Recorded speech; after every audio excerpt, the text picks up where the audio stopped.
Today is the first day of bottle training for these three. And yes, I know it is dark in here, but I've always found that it's kind of relaxing for these guys to kind of be in a little bit of a quieter, darker environment while they're doing their bottle training. And I'm sorry, it's almost feeding time. But this is Miss Iris, this is Rosie's little girl, then we've got Hawthorne, and then hiding back there is Bergara. And they all got disbudded last night. So we figured today is the next step in getting them ready to be wonderful little baby goats here on Mulberry Branch Farm. Because we do a lot of milk testing here, and when we do that, we have to take the babies off of the mother for about 24 hours, and that can be really, really stressful if they don't already know how to take a bottle. If we have those that are stubborn, sometimes they learn on milk test that a bottle is their friend and can give them comfort and nourishment while they're taking a break from mom. But I'm just in here hanging out with them because this is kind of the way too that we start to break them into being used to humans, just kind of being in their space, not really pushing in on their space, but enough to kind of let them feel comfortable and that like they can approach us without being too scared. I actually had little Miss Iris on my lap for about 20 minutes and she was almost asleep, but these guys have been separated since 9. It's now about 2 o'clock in the afternoon, and on the first day I give them a 6-hour break from mom. So here in about an hour or so, I'll offer them a bottle and then I will return their mothers to them. I do need to do some cleaning, like all of my stalls need cleaned, guys. Like I'm just really behind. But these guys, I would like to start them on bottles before our wave of birth starts next week. I think we have 6 does that are all due next week. So it's going to be really crazy. And I need this entire side to be cleaned. And it actually means there's a big routine change coming for me. And that big routine change is that I still have my junior does from last year coming into this area every night to be fed. Because they get a different ration, and I've slowly been changing them over to the adult dose ration of feed, just so that we don't shock anybody's system like crazy when we do this. But I'm going to start pushing them out of this area and to eat with the rest of the girls, which means I also need some more feeders out there because like I'm pretty much I'm at my max. But again, guys, like you know, I'm at my max for goats. Like just look out there. Look at those. Look at all those little snots. All those little brats out there. And I do not need this many goats. I don't, but it's hard. It's hard. It's hard. I do have one doe out here that I'm really, really watching. She's a doe that I brought in from another herd last July. It's not that she's acting sick. She's just, her ears are not as perked. And she's not moving as quickly. She's one that she kind of doesn't always like me the most. And she's been letting me approach her. Now that could be either one, hormonal changes because she's about 3 to 4 weeks away from kidding, or this is a metabolic thing that's starting to happen, which isn't uncommon with goats. Ketosis, pregnancy toxemia / milk fever could all be something that she's getting ready to go into. So I'm going to be starting precautionary treatments with her tonight, which is going to be, I'm going to be giving her like a B vitamin complex injection. I'm going to be giving her probios. I really need to see if she's wanting to stay on feed. She's actually in my group of junior does I'm still letting in every night to have food on their own. So I will be monitoring her because like even right now it's starting to sprinkle and a lot of my girls are moving and she's just kind of like do, and that's really not her personality. So because I know her personality and how she normally reacts, that's just kind of got me watching her. Tail's not all the way up and erect. It's just kind of like just drooped like when they don't feel good. So I'll be pulling her aside tonight. It might be even one of those things I put her up every single night and just let her have her own water, her own food, and make sure that she's doing well leading up because she's one that I invested in. So it's different too when you invest in them that you're just like, I cannot lose you before, you know, it's your time. But oh my goodness, I'm seeing some cute little udders from girls that are getting ready to go next week that are first timers. But the girl I'm talking about actually is right here. It's little Miss Indy. She's just, her ears are just a little droopy. I just don't like the way that she's acting.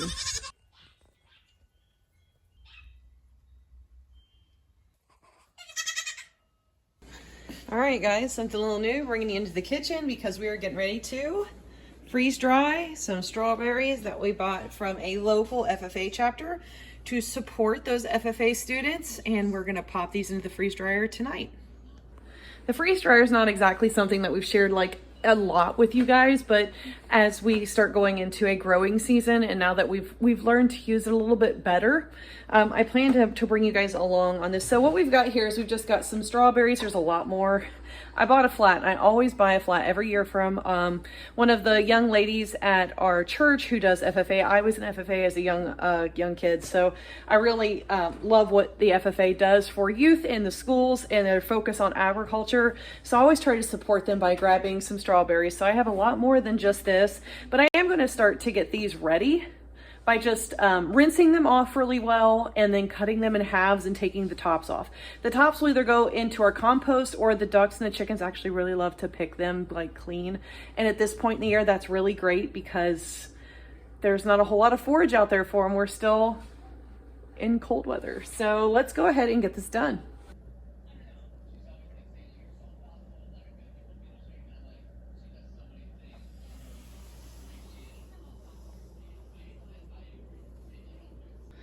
All right, guys, the whole flat fit on all 5 trays for the freeze dryer, and I just halved all these.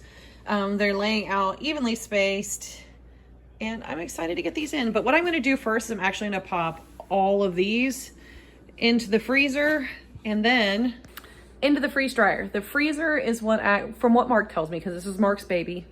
He does the freeze drying stuff.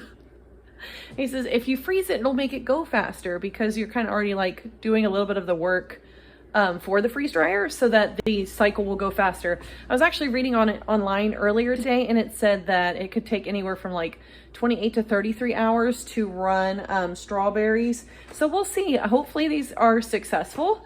Mark and I are still on the keto diet, which we're doing really, really good on. We feel a lot better. I just think it's better for our lifestyle. But these will be a big temptation, but delicious. I don't do a really good job of spring cleaning in my own house, but boy, do I hop to it in the barn. We are cleaning out our kidding side of the barn today. And the reason for that being, and you can see there's Mr. Bergara or Bergie, and the door's wide open. These guys are a little bit over a week old. Actually, Rosie's kids will be 2 weeks tomorrow. But we went ahead and we kind of kicked it into gear about getting these guys back in with the herd, because next week I have 6 or 7 does that are going to be kidding. So my space is going to get a little bit more limited, and I'm going to have to get Rex really used to like kids come out and they're fine. And he walked in here, was more interested in what I was actually doing, like cleaning and all the poos and everything he could find that he knew he didn't have access to prior. So he's been helping himself to goat homemade treats all morning. But we're kind of preparing for that baby explosion. So I kind of like how this looks. And I haven't really ever showed it to you guys like this. But like this is the kidding side of the stall. So like all of our videos where you see like we're in these small like 5x5. I feel like it's a 5x5. I don't think it's 6. 5x5 stalls that have the drop walls that go in. Well, this is what it looks like back in there without all of those walls. I kind of really love it, but it is so dark back in there. And well, for like kids that are learning to bottle train and like are being separated, I think it's really good for them to have like a nice, dark, quiet place. I would actually like to be able to put kids in here and like it be brighter. It feels quite dark in those areas. And like the goats are just now figuring out that I'm cleaning and they have access to these areas. That's what I'm doing today in preparation for my kidding wave that comes next week, and it all starts next Friday.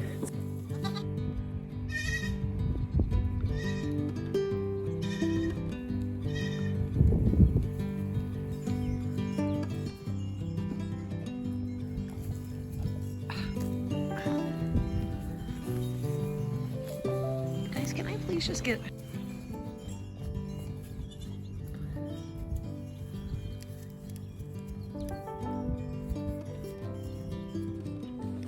Between Ray and Mr. Censorship Wall here, it's really hard to film these goats sometimes. Rex has this awful tendency, if I'm filming, he will just walk in front and plop his booty down. Are you the FCC? Huh? I feel like he's like my censorship whore. He's my censorship whore. So we are at our like second 60-degree day in about 2 weeks. So Everything is sunny and it feels good. So I figured it was a good time to go ahead and let Miss Rosie out with Iris and Hawthorne. And you can see Mr. Burgalicious is hanging out with him because Pinky, when she gets out on the field, she's kind of like, I'm doing goat things, not mom things. So I think Pinky's over, yeah, actually she's over at one of these cedar trees stuffing her face, which is totally fine. But we're also in that waiting period where I have like 4 does that are due, and then like 3 days later I have 3 does that are due, and then 5 days later I have 6 does. It's going to be crazy. So I'm just kind of out here enjoying this downtime before the insanity starts. And I'm looking at Miss Tiramisu, and I'm looking at her udder and saying, I need to clip her udder, I need to clip Mo's udder, I need to clip Sky's udder. But I did clip, who did I clip? I'm looking over here. I got Sayuri's udder, which you can see from here. You can see Sayuri's little udder has been clipped in there. So Sayuri is due on Friday along with Magpie. And who else are you due with? I have to just look almost at the naked booties to figure out who's who right now that's getting ready to go. You can see Sayuri's little, or Yuri as I call her, little first freshening udder is looking really nice so far. I do not love the, okay, thanks, Moon Mouse. I do not love this tear shape that she's got. Move, guys. Tear shape that she's going on up into her escutcheon, which, if she'll sit still for me. Nope, she says, I see you now, Mom. I'm gonna come say hello.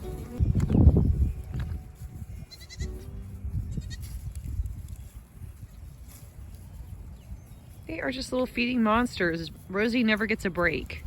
She's such a good mom though, and she is a great milk maker, so she can definitely handle this. And look how pretty Miss Dreamer looks. Oh my gosh, Dreamer. You are so long and balanced. I should really ultrasound her to see if she's still only carrying a single. Hopefully she's carrying twins this year, and then I finally get a doe out of her, please.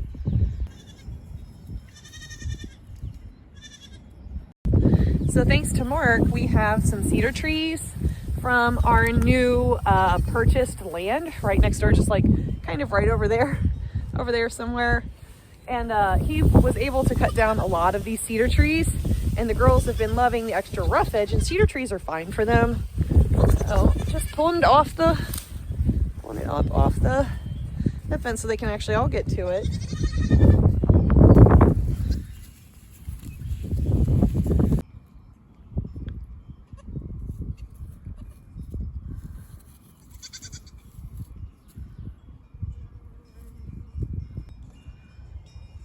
I'm really loving Iris as she unfolds. Her legs are placed pretty well underneath of her withers when she's standing correctly, and she's got quite a bit of width, and her top line is not bad, and her brother Hawthorne is just irritating the heck out of her. But Iris has not been my fan. She's not enjoyed a lot. Pinky. She's not been enjoying bottle training, so I figured today we'll give them a stress-free day. So May and her brother Arthur are right at 8 weeks. Actually, I think they might actually be 9 weeks today. So these guys are ready to be weaned. Arthur already has a new home, a pet home for him set up, and May will stay on with us. But it's with these kids now, I'm just starting to really do my due diligence in evaluating. And the reason for that being is I'm getting to the point where I'm overwhelmed. I'm making cuts to my herd. So if I have to almost verbalize like what I see and then that's good and what I see and then that's bad. But here's the thing, like with the new bucks that I brought in, there's really not a whole lot of new does that I'm willing to get rid of because those genetics are so promising, or I'm actually starting to see outcrosses from animals that I bred to new genetics. And I'm really liking what I see, like when it comes to general appearance, width, feet. I would love to see longer necks in some of these girls that I plan to keep. I'm sorry for the wind, guys. It is just going to be very, very gusty today. But I would love to see longer, more feminine necks. That's the only thing that I think that I'm lacking right now. But then when I look at Lunar and I look at Stifler, those are all probably correctable within the next couple of generations. Because like I'm just looking right here at Miss Holly, or Oh Holy Night, and Mary. And these girls are Avi's babies. And Avi is a Lunar baby. So seeing lunar daughters pass on really strong daughters themselves when they're out crossed, like to love bug even. It's just really it's really getting me excited for the genetics going on in my herd. But like I said, it means I have to make cuts. So I know I have 2 wethers that are getting ready to leave next week for 4-H homes, and Skedaddle is their mother. Skedaddle is out of Rapunzel, who I really love. Rapunzel did a great job linear praising. She's just a little cow. She's milk stand trained. She can be a little rambunctious, and she's getting up there in age, so I was really hoping for does. But her daughter is not an improvement. And that's hard for me to say, because I really, really love when I have girls that are milk stand trained and they just run right up on the milk stand and they've been handled enough where I'm not trying to wrestle like a first freshener. But she's at her, this is her 3rd freshening as a 4-year-old, and I'm not seeing the improvement out of her that I would like to see. She doesn't have as much of a will to milk as her mom. Her body type is just a little bit smaller. She doesn't have that depth of body that I really wish Rapunzel had passed on to her.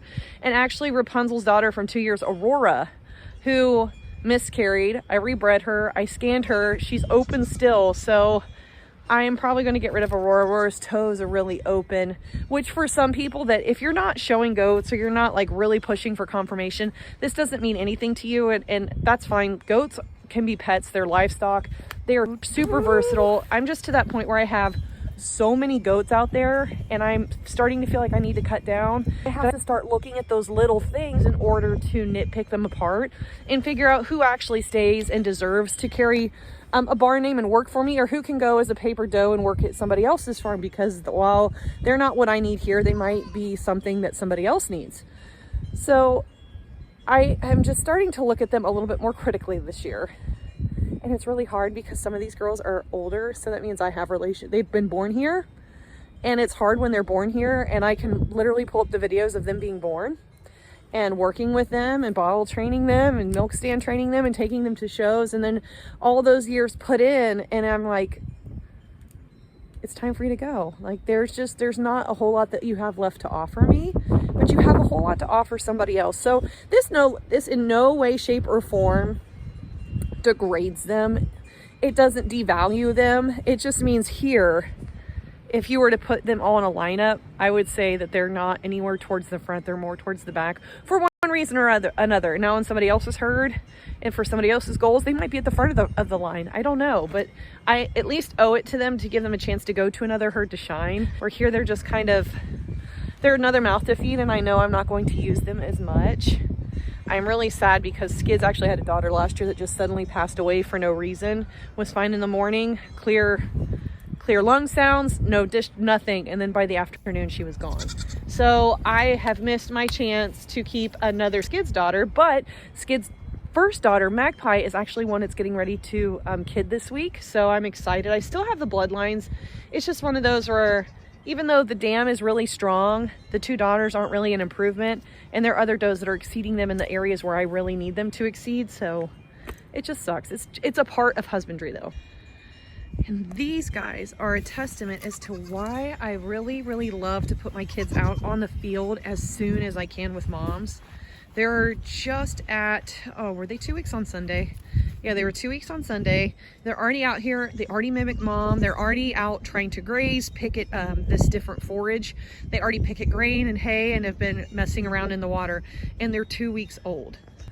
And this does wonders for developing a very strong, healthy rumen, rather than just being on milk all the time. But it also makes it less stressful for them, especially the fact that I do separate my kids, that they know how to find sustenance and fill their stomach. Even if they don't want to take the bottle for me, if I put hay in there or grain, I know that they're going to pick at it and they're going to be able to feed themselves. So they'll truly never get super hungry. They'll get hungry on milk testing day. Okay, I know I have not done a whole lot of coverage on this doe. This is Avi, and Avi has been the worst first freshener ever to milk. Like make you cuss and want to sell them or eat them and put them in the freezer. Kind of like tough first freshener. So she is finally to that point where she does not kick. She doesn't do anything. Well, she'll dance a little bit, but I have the ebb and flow of how I'm supposed to approach Avi. Avi has a certain way she likes to be approached when she's being milked. But thankfully we're to that point where she is just starting to be a little rock star on the stand. And I'm looking back here and I'm seeing that back in here, that red thing on the ground is supposed to be up on the wall. So my girls have dumped minerals. Thanks, girls. Then over here we've got Mo, who's just getting some extra calories. But what I really wanted to show you guys this morning, sorry for the morning like voice, but we have, and you might not be able to see her, there's Boo Boo Kachoo. Got 1, 2, and 3 goats in the kidding pens. And we have our babies in here that have been separated all night so that we can milk their dams. It's exciting, guys. We've got a lot getting ready to happen. It kind of freaks me out.